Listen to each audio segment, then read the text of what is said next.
As I turned to speak to her, the brute broke loose and fluttered off among the others.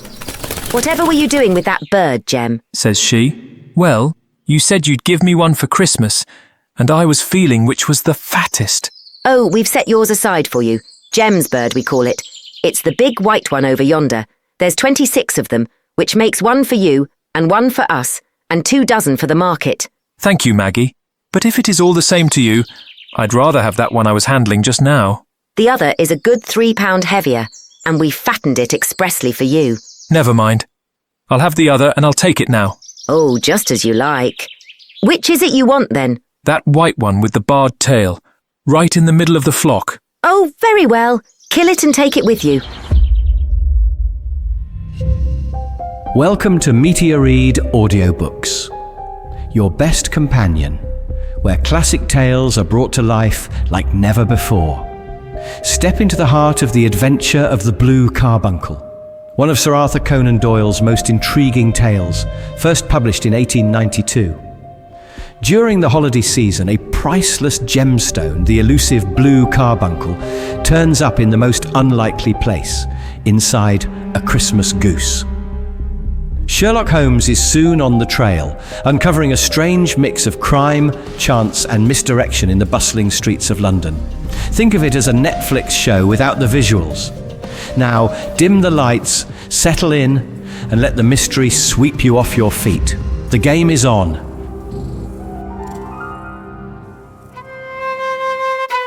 I had called upon my friend Sherlock Holmes upon the second morning after Christmas, with the intention of wishing him the compliments of the season.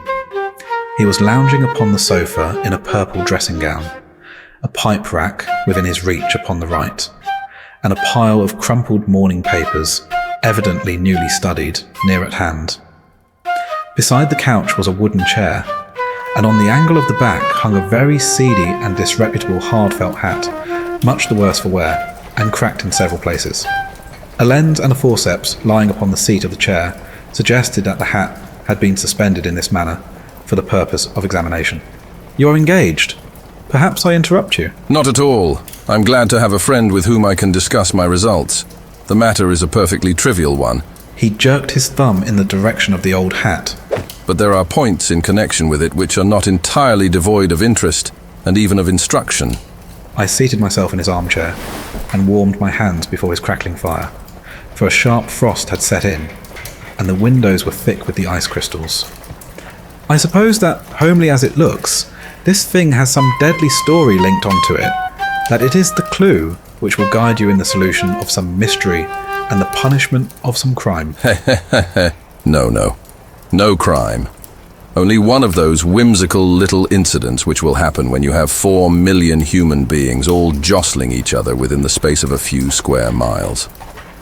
Amid the action and reaction of so dense a swarm of humanity, every possible combination of events may be expected to take place, and many a little problem will be presented which may be striking and bizarre without being criminal. We have already had experience of such. So much so, that of the last 6 cases which I have added to my notes, 3 have been entirely free of any legal crime. Precisely. You allude to my attempt to recover the Irene Adler papers, to the singular case of Miss Mary Sutherland, and to the adventure of the man with the twisted lip. Well, I have no doubt that this small matter will fall into the same innocent category. You know Peterson, the commissionaire? Yes? It is to him that this trophy belongs. It is his hat. No. He found it. Its owner is unknown. I beg that you will look upon it not as a battered billycock, but as an intellectual problem. And first, as to how it came here. It arrived upon Christmas morning, in company with a good fat goose, which is, I have no doubt, roasting at this moment in front of Peterson's fire. The facts are these. About 4 o'clock on Christmas morning, Peterson, who, as you know, is a very honest fellow, was returning from some small jollification and was making his way homeward down Tottenham Court Road. In front of him, he saw, in the gaslight, a tallish man, walking with a slight stagger and carrying a white goose slung over his shoulder.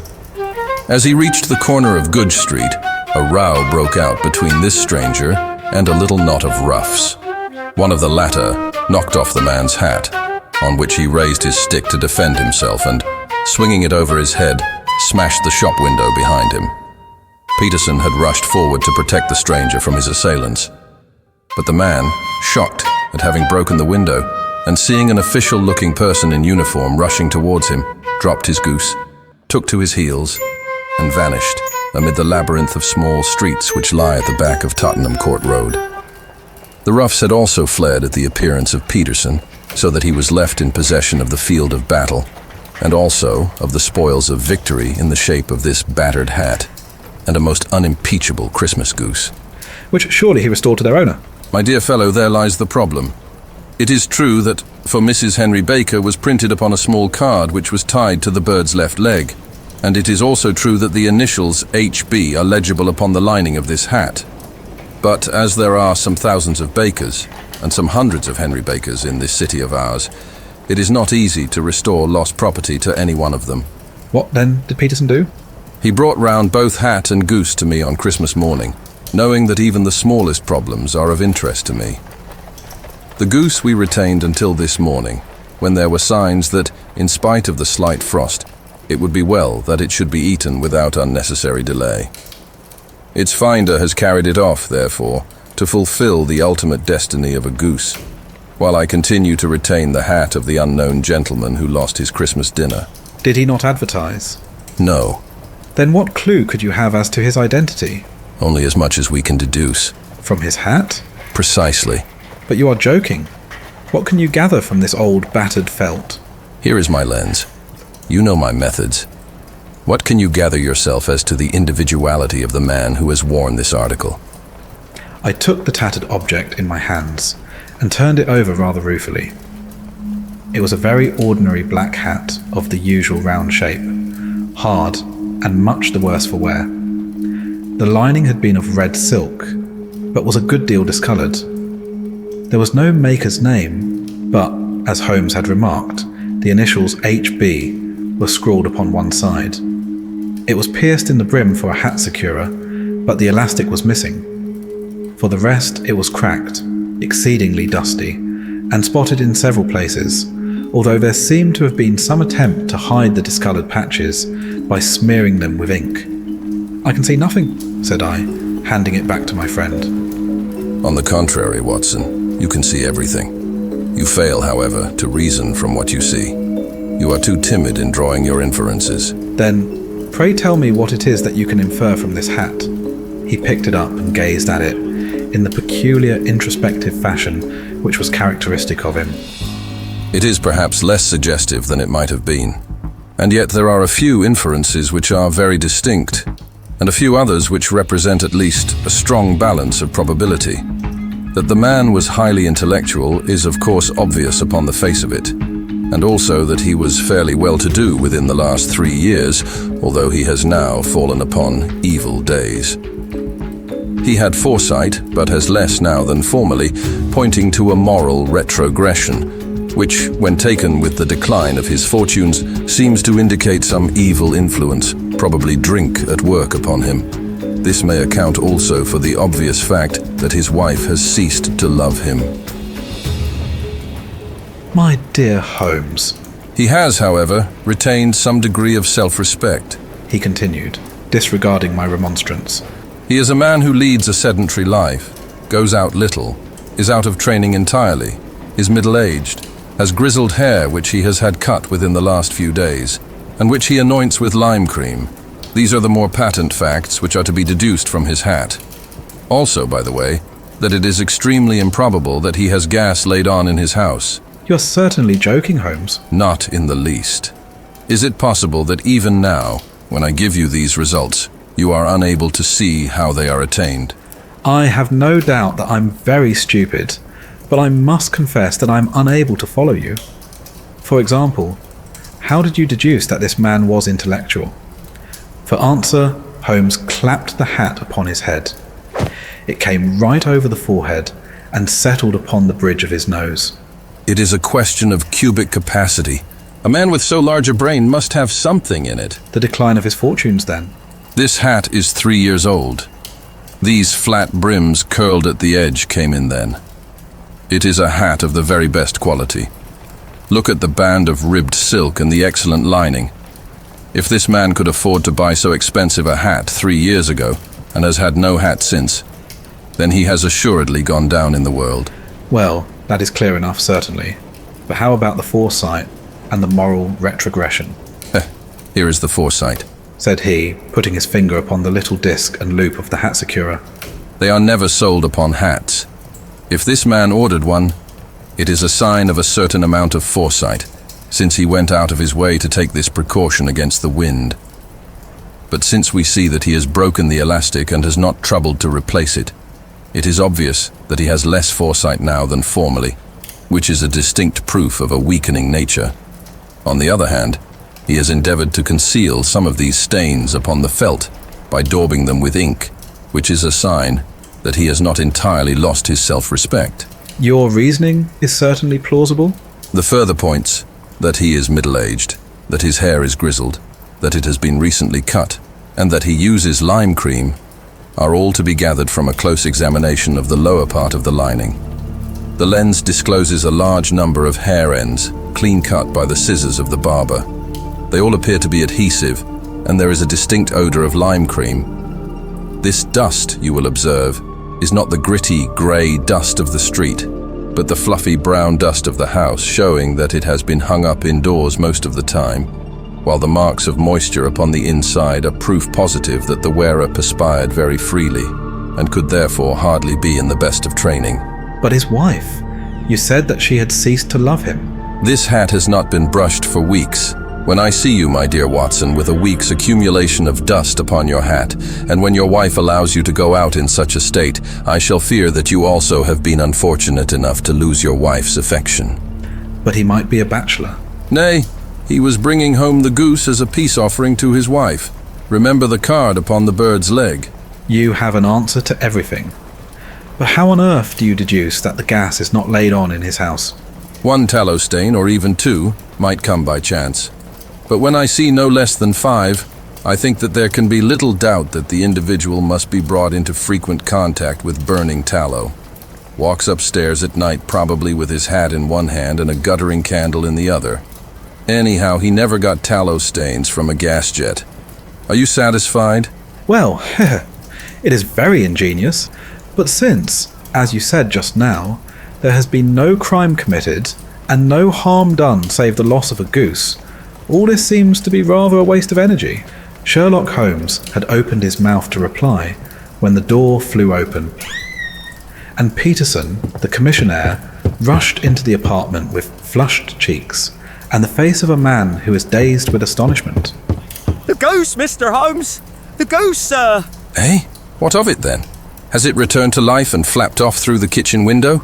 Holmes twisted himself round upon the sofa to get a fairer view of the man's excited face. See here, sir! See what my wife found in its crop! He held out his hand and displayed upon the centre of the palm a brilliantly scintillating blue stone, rather smaller than a bean in size, but of such purity and radiance that it twinkled like an electric point in the dark hollow of his hand. Sherlock Holmes sat up with a whistle. By Jove, Peterson, this is treasure trove indeed. I suppose you know what you have got. A diamond, sir! A precious stone! It cuts into glass as though it were putty. It's more than a precious stone. It is the precious stone. Not the Countess of Morcar's Blue Carbuncle? Precisely so. I ought to know its size and shape, seeing that I have read the advertisement about it in the Times every day lately.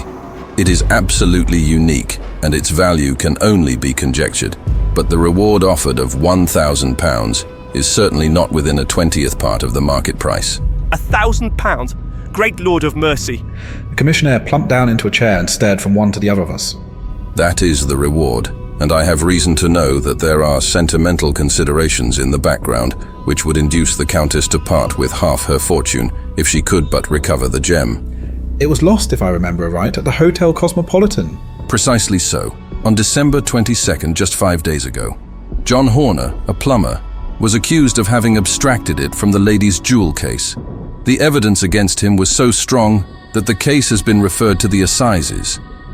I have some account of the matter here, I believe. He rummaged amid his newspapers glancing over the dates until at last he smoothed one out, doubled it over, and read the following paragraph. Hotel Cosmopolitan jewel robbery.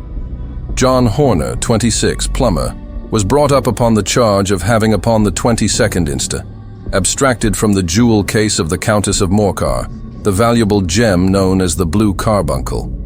James Ryder, upper attendant at the hotel, gave his evidence to the effect that he had shown Horner up to the dressing room of the Countess of Morcar upon the day of the robbery, in order that he might solder the second bar of the grate, which was loose. He had remained with Horner some little time, but had finally been called away. On returning, he found that Horner had disappeared, that the bureau had been forced open, and that the small Morocco casket in which, as it afterwards transpired, the Countess was accustomed to keep her jewel, was lying empty upon the dressing table. Ryder instantly gave the alarm, and Horner was arrested the same evening. But the stone could not be found either upon his person or in his rooms. Catherine Cusack, maid to the Countess, deposed to having heard Ryder's cry of dismay on discovering the robbery, and to having rushed into the room where she found matters as described by the last witness. Inspector Bradstreet, B Division, gave evidence as to the arrest of Horner, who struggled frantically and protested his innocence in the strongest terms. Evidence of a previous conviction for robbery having been given against the prisoner, the magistrate refused to deal summarily with the offense, but referred it to the assizes. Horner, who had shown signs of intense emotion during the proceedings, fainted away at the conclusion and was carried out of court. So much for the police court, said Holmes thoughtfully, tossing aside the paper. The question for us now to solve is the sequence of events leading from a rifled jewel case at one end to the crop of a goose in Tottenham Court Road at the other. You see, Watson, our little deductions have suddenly assumed a much more important and less innocent aspect. Here is the stone. The stone came from the goose, and the goose came from Mr. Henry Baker, the gentleman with the bad hat and all the other characteristics with which I have bored you. So now we must set ourselves very seriously to finding this gentleman and ascertaining what part he has played in this little mystery. To do this, we must try the simplest means first, and these lie undoubtedly in an advertisement in all the evening papers. If this fail, I shall have recourse to other methods. What will you say? Give me a pencil and that slip of paper. Now then, found at the corner of Good Street, a goose and a black felt hat. Mr. Henry Baker can have the same by applying at 6:30 this evening at 221B Baker Street. That is clear and concise. Very. But will he see it? Well, he is sure to keep an eye on the papers, since, to a poor man, the loss was a heavy one. He was clearly so scared by his mischance in breaking the window and by the approach of Peterson that he thought of nothing but flight. But since then, he must have bitterly regretted the impulse which caused him to drop his bird. Then again, the introduction of his name will cause him to see it, for everyone who knows him will direct his attention to it. Here you are, Peterson. Run down to the advertising agency and have this put in the evening papers. In which, sir? Oh, in the Globe, Star, Pall Mall, St. James's, Evening News, Standard, Echo, and any others that occur to you. Very well, sir. And this stone? Ah, yes, I shall keep the stone. Thank you. And I say, Peterson, just buy a goose on your way back and leave it here with me, for we must have one to give to this gentleman in place of the one which your family is now devouring. When the commissioner had gone, Holmes took up the stone and held it against the light. It's a bonny thing. Just see how it glints and sparkles. Of course it is a nucleus and focus of crime. Every good stone is. They are the devil's pet baits. In the larger and older jewels, every facet may stand for a bloody deed. This stone is not yet 20 years old. It was found in the banks of the Amoy River in southern China, and is remarkable in having every characteristic of the carbuncle, save that it is blue in shade instead of ruby red. In spite of its youth, it has already a sinister history. There have been 2 murders, a vitriol throwing, a suicide, and several robberies brought about for the sake of this 40-grain weight of crystallized charcoal. Who would think that so pretty a toy would be a purveyor to the gallows and the prison? I'll lock it up in my strongbox now and drop a line to the Countess to say that we have it. Do you think that this man Horner is innocent? I cannot tell. Well, then, do you imagine that this other one, Henry Baker, had anything to do with the matter? It is, I think, much more likely that Henry Baker is an absolutely innocent man who had no idea that the bird which he was carrying was of considerably more value than if it were made of solid gold. That, however, I shall determine by a very simple test if we have an answer to our advertisement. And you can do nothing until then? Nothing. In that case, I shall continue my professional round. But I shall come back in the evening at the hour you have mentioned, for I should like to see the solution of so tangled a business. Very glad to see you. I dine at 7. There is a woodcock, I believe. By the way, in view of recent occurrences, perhaps I ought to ask Mrs. Hudson to examine its crop. Hey, you still there? Sorry for jumping in while you're listening. Just wanted to quickly mention that we publish stories like this every Sunday. If you're enjoying it, consider subscribing for more. Happy listening.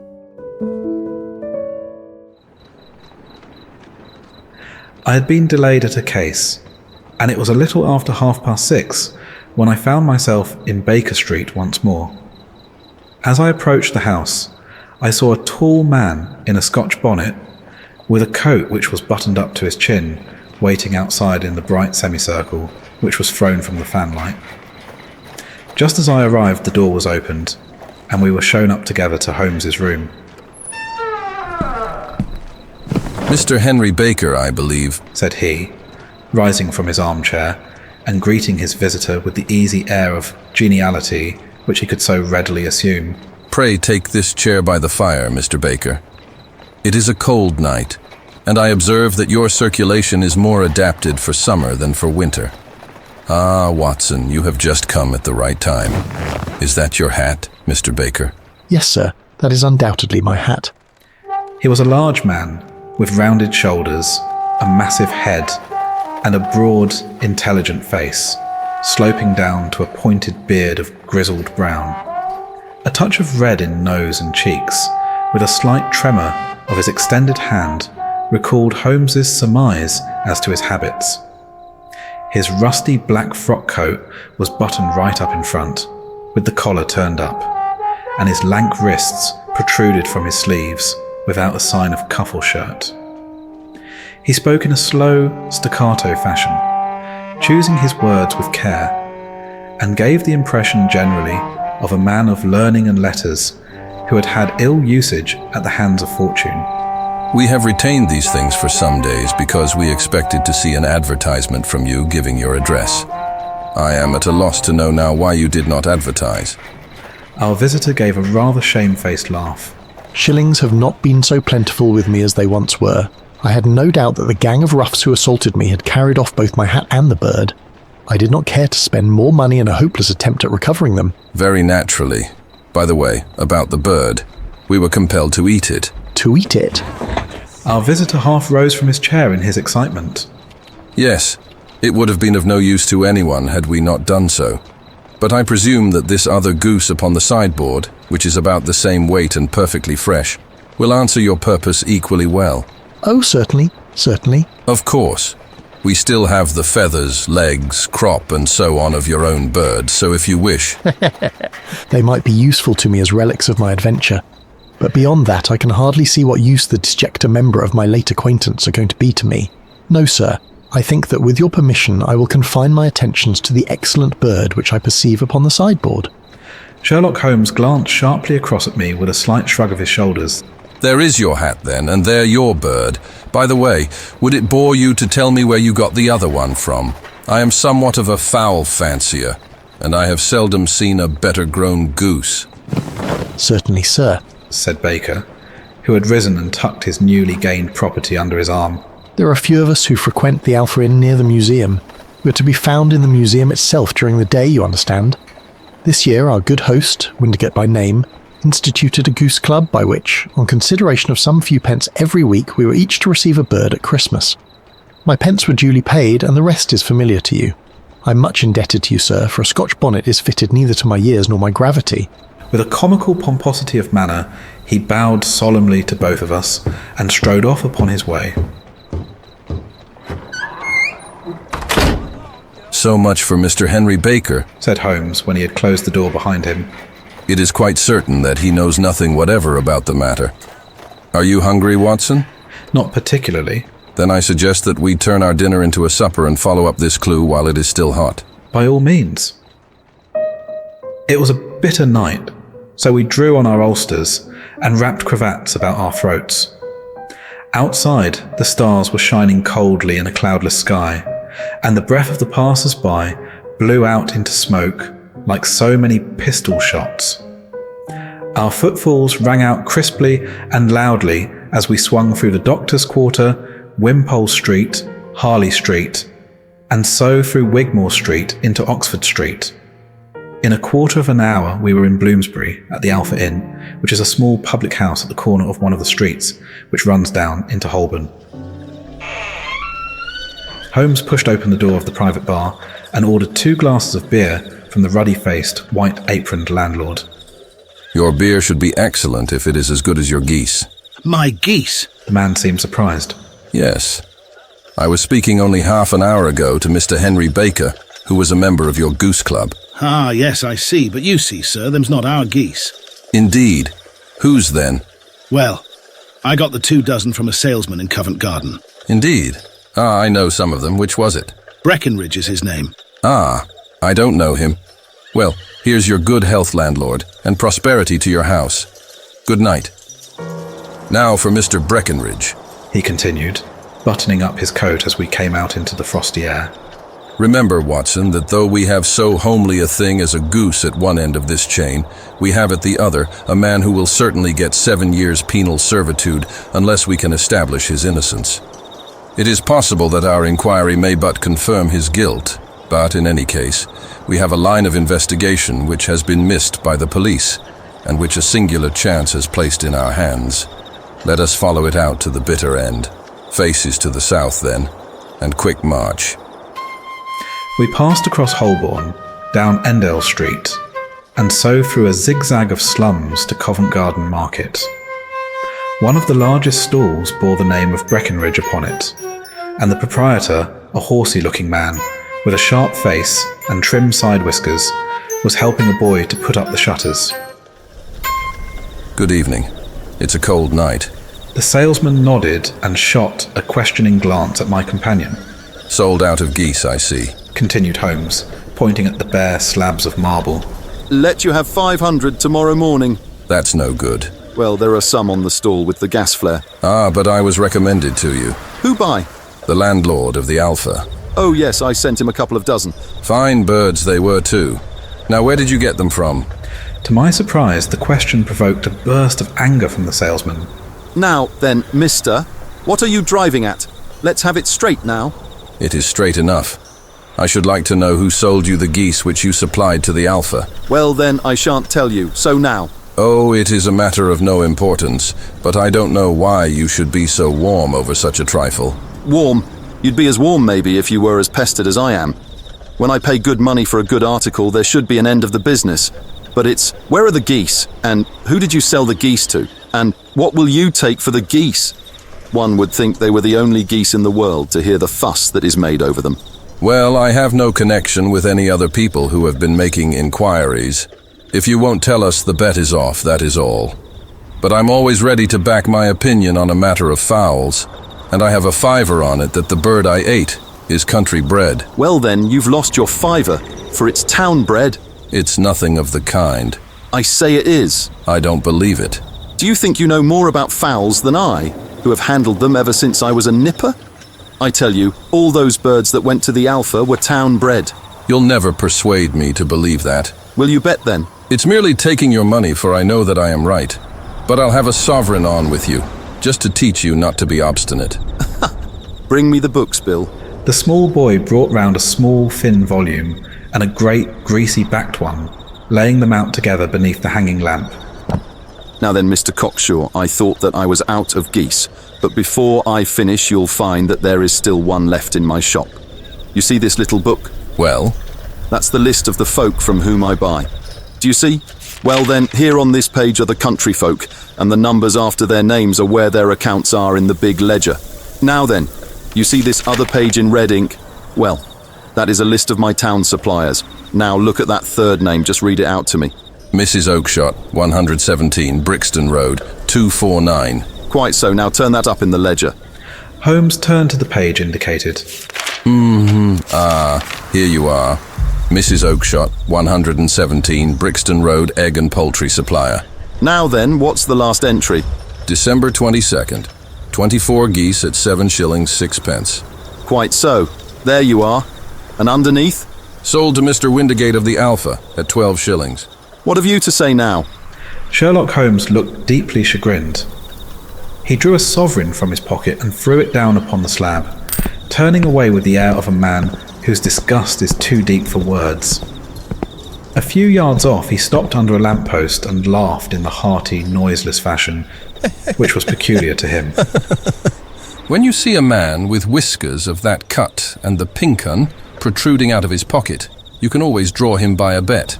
I dare say that if I had put £100 down in front of him, that man would not have given me such complete information as was drawn from him by the idea that he was doing me on a wager. Well, Watson, we are, I fancy, nearing the end of our quest, and the only point which remains to be determined is whether we should go on to this Mrs. Oakshott tonight, or whether we should reserve it for tomorrow. It is clear from what that surly fellow said that there are others besides ourselves who are anxious about the matter, and I should... His remarks were suddenly cut short by a loud hubbub which broke out from the stall which we had just left. Turning round, we saw a little rat-faced fellow standing in the centre of the circle of yellow light which was thrown by the swinging lamp, while Breckenridge, the salesman, framed in the door of his stall, was shaking his fists fiercely at the cringing figure. I've had enough of you and your geese. I wish you were all at the devil together. If you come pestering me any more with your silly talk, I'll set the dog at you. You bring Mrs. Oakshott here and I'll answer her, but what have you to do with it? Did I buy the geese off you? No, but one of them was mine all the same. Well then, ask Mrs. Oakshott for it. She told me to ask you. Well, you can ask the King of Prussia for all I care. I've had enough of it. Get out of this. He rushed fiercely forward, and the inquirer flitted away into the darkness. Ha! This may save us a visit to Brixton Road, whispered Holmes. Come with me, and we will see what is to be made of this fellow. Striding through the scattered knots of people who lounged round the flaring stalls, my companion speedily overtook the little man and touched him upon the shoulder. He sprang round, and I could see in the gaslight that every vestige of colour had been driven from his face. Who are you then? What do you want? You will excuse me, but I could not help overhearing the questions which you put to the salesman just now. I think that I could be of assistance to you. You? Who are you? How could you know anything of the matter? My name is Sherlock Holmes. It is my business to know what other people don't know. But you can know nothing of this. Excuse me, I know everything of it. You are endeavoring to trace some geese which were sold by Mrs. Oakshott of Brixton Road to a salesman named Breckenridge, by him in turn to Mr. Windigate of the Alpha, and by him to his club, of which Mr. Henry Baker is a member. Oh, sir, you are the very man whom I have longed to meet. I can hardly explain to you how interested I am in this matter, cried the little fellow, with outstretched hands and quivering fingers. Sherlock Holmes hailed a four-wheeler which was passing. In that case, we had better discuss it in a cosy room rather than in this windswept marketplace. But pray tell me, before we go farther, who it is that I have the pleasure of assisting. The man hesitated for an instant. My name is John Robinson. He answered with a sidelong glance. No, the real name. It is always awkward doing business with an alias. A flush sprang to the white cheeks of the stranger. Well then, my real name is James Ryder. Precisely so. Head attendant at the Hotel Cosmopolitan. Pray step into the cab, and I shall soon be able to tell you everything which you would wish to know. The little man stood glancing from one to the other of us with half-frightened, half-hopeful eyes, as one who is not sure whether he is on the verge of a windfall or of a catastrophe. Then he stepped into the cab, and in half an hour we were back in the sitting room at Baker Street. Nothing had been said during our drive, but the high, thin breathing of our new companion, and the claspings and unclaspings of his hands spoke of the nervous tension within him. Here we are, said Holmes cheerily as we filed into the room. The fire looks very seasonable in this weather. You look cold, Mr. Ryder. Pray take the basket chair. I will just put on my slippers before we settle this little matter of yours. Now then, you want to know what became of those geese? Yes, sir. Or rather, I fancy, of that goose. It was one bird, I imagine, in which you were interested, white, with a black bar across the tail. Oh, sir. Can you tell me where it went to? It came here. Here? Yes, and a most remarkable bird it proved. I don't wonder that you should take an interest in it. It laid an egg after it was dead. The bonniest, brightest little blue egg that ever was seen. I have it here in my museum. Our visitor staggered to his feet and clutched the mantelpiece with his right hand. Holmes unlocked his strongbox and held up the Blue Carbuncle, which shone out like a star, with a cold, brilliant, many-pointed radiance. Ryder stood glaring with a drawn face, uncertain whether to claim or to disown it. The game's up, Ryder. Hold up, man, or you'll be into the fire. Give him an arm back into his chair, Watson. He's not got blood enough to go in for felony with impunity. Give him a dash of brandy. So, now he looks a little more human. What a shrimp it is, to be sure. For a moment he had staggered and nearly fallen, but the brandy brought a tinge of colour into his cheeks, and he sat staring with frightened eyes at his accuser. I have almost every link in my hands, and all the proofs which I could possibly need, so there is little which you need tell me. Still, that little may as well be cleared up to make the case complete. You had heard, Ryder, of this blue stone of the Countess of Morcar's? It was Catherine Cusack who told me of it. I see. Her ladyship's waiting maid. Well, the temptation of sudden wealth so easily acquired was too much for you, as it has been for better men before you. But you were not very scrupulous in the means you used. It seems to me, Ryder, that there is the making of a very pretty villain in you. You knew that this man, Horner, the plumber, had been concerned in some such matter before, and that suspicion would rest the more readily upon him. What did you do, then? You made some small job in my lady's room, you and your confederate Cusack, and you managed that he should be the man sent for. Then, when he had left, you rifled the jewel case, raised the alarm, and had this unfortunate man arrested. You then... Ryder threw himself down suddenly upon the rug and clutched at my companion's knees. For God's sake, have mercy. Think of my father, of my mother. Oh, it would break their hearts. I never went wrong before. I never will again. I swear it. I'll swear it on a Bible. Ryder... Oh, don't bring it into court, for Christ's sake, don't! Get back into your chair. It is very well to cringe and crawl now, but you thought little enough of this poor Horner in the dock for a crime of which he knew nothing. I will fly, Mr. Holmes. I will leave the country, sir. Then the charge against him will break down. We will talk about that. And now let us hear a true account of the next act. How came the stone into the goose, and how came the goose into the open market? Tell us the truth, for there lies your only hope of safety. Ryder passed his tongue over his parched lips. I will tell you it just as it happened, sir. When Horner had been arrested, it seemed to me that it would be best for me to get away with the stone at once, for I did not know at what moment the police might not take it into their heads to search me and my room. There was no place about the hotel where it would be safe. I went out, as if on some commission, and I made for my sister's house. She had married a man named Oakshott and lived in Brixton Road, where she fattened fowls for the market. All the way there, every man I met seemed to me to be a policeman or a detective. And for all that it was a cold night, the sweat was pouring down my face before I came to the Brixton Road. My sister asked me what was the matter and why I was so pale, but I told her that I had been upset by the jewel robbery at the hotel. Then I went into the backyard and smoked a pipe and wondered what it would be best to do. I had a friend once called Maudsley, who went to the bad and has just been serving his time in Pentonville. One day he had met me and fell into talk about the ways of thieves and how they could get rid of what they stole. I knew that he would be true to me, for I knew one or two things about him. So I made up my mind to go right on to Kilburn, where he lived, and take him into my confidence. He would show me how to turn the stone into money. But how to get to him in safety? I thought of the agonies I had gone through in coming from the hotel. I might at any moment be seized and searched, and there would be the stone in my waistcoat pocket. I was leaning against the wall at the time and looking at the geese which were waddling about round my feet. And suddenly an idea came into my head which showed me how I could beat the best detective that ever lived. My sister had told me some weeks before that I might have the pick of her geese for a Christmas present, and I knew that she was always as good as her word.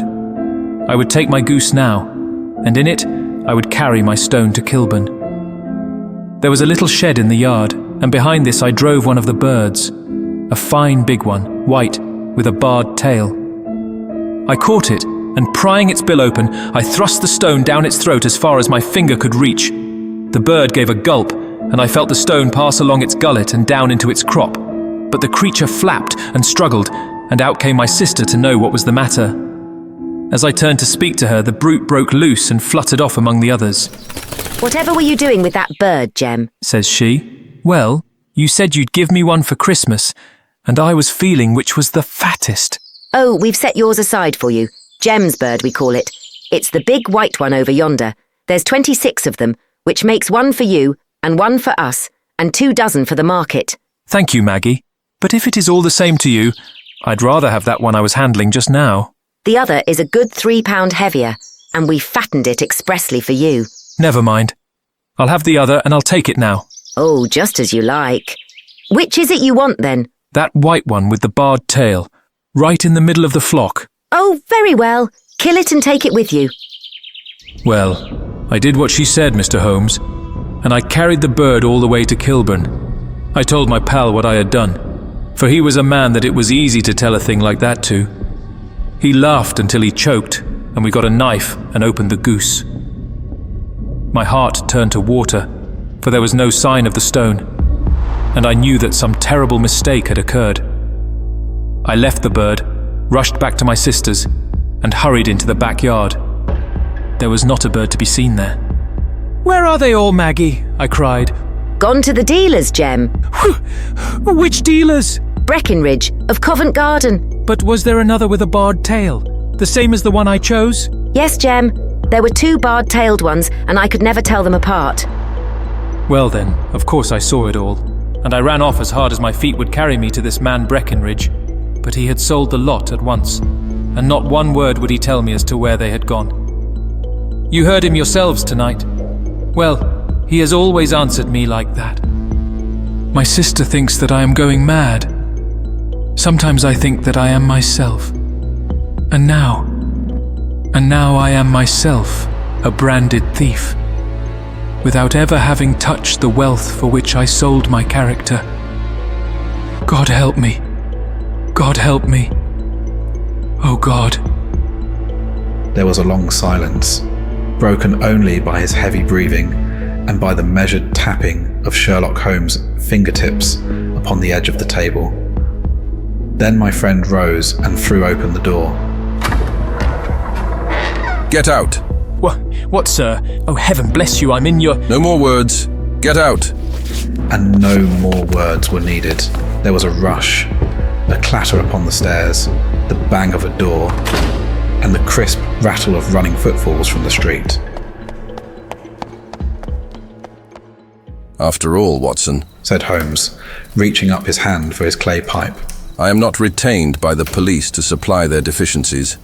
If Horner were in danger, it would be another thing, but this fellow will not appear against him, and the case must collapse. I suppose that I am commuting a felony, but it is just possible that I am saving a soul. This fellow will not go wrong again. He is too terribly frightened. Send him to jail now, and you make him a jailbird for life. Besides, it is the season of forgiveness. Chance has put in our way a most singular and whimsical problem, and its solution is its own reward. If you will have the goodness to touch the bell, Doctor, we will begin another investigation in which also a bird will be the chief feature.